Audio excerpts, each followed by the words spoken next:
الحمد لله الذي أنزل على عبده الكتاب ولم يجعل له عوجا قيما لينذر بأسا شديدا من لدنه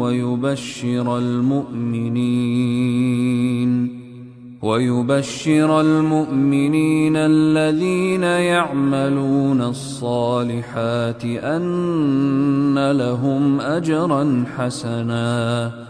ماكثين فيه أبدا وينذر الذين قالوا اتخذ الله ولدا ما لهم به من علم